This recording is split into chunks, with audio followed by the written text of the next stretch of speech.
William Ruto has been inaugurated as Kenya's fifth president.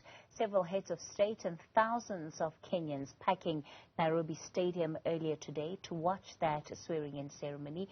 It comes after the country's Supreme Court upheld Ruto's narrow victory despite complaints by rival Raila Odinga, who refused to attend today's event.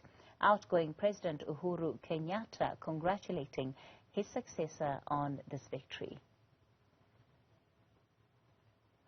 For more on this moment, we're joined by the Diaspora Advisor to the William Ruto Administration, Dr. Jason Musyoka. Dr. Musyoka, good evening to you. Thanks for your time.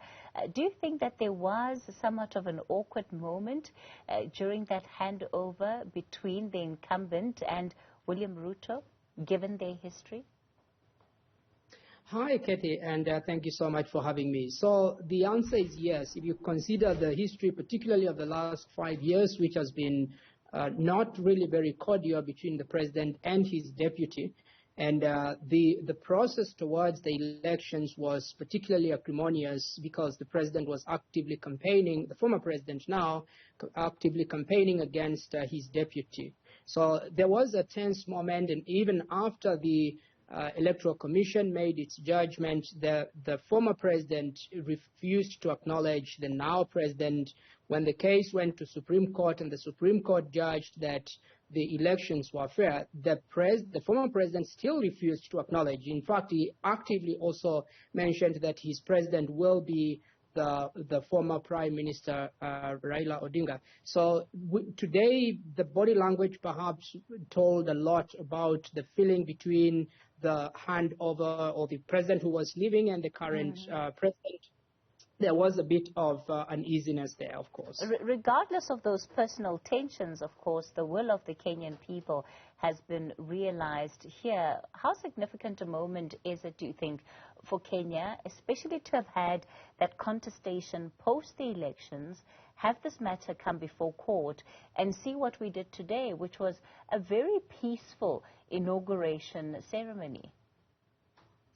So firstly, I think this talks to the stability of the Kenyan democracy. I think the country has come a long way, but also importantly, and I think the former president also recognized that even though there is a new administration in power, it won with a razor thin majority, and therefore it was really important for each of the leaders to recognize that there is a constituency that was either happy or unhappy, but almost equal size of the population. So that was important perhaps. And also importantly, it is to perhaps the current administration now, the new administration, really sold its economic plan, and I suppose one would conclude that that plan was persuasive to the public and therefore the elections. So I think we are likely to see a slight change of the economic trajectory of the country. Perhaps the current figures, the statistics don't look good when it comes to your public debt or inflation and so on.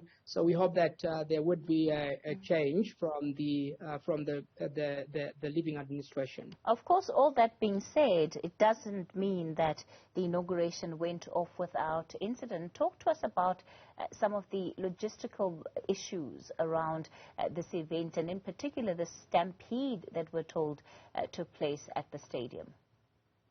So very early in the morning, or perhaps just to take a step back, that one of the major stadiums in the country, which was going to host the inauguration, it really hosts only about, I think, 40,000 people.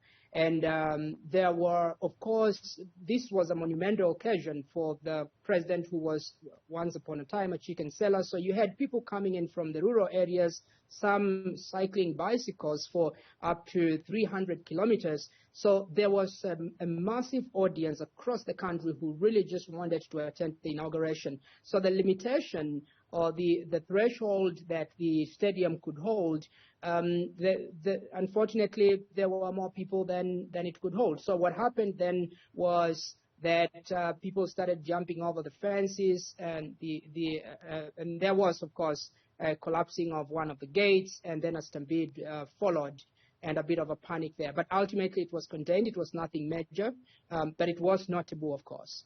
Dr. Jason Musyoka, let's leave it there for tonight.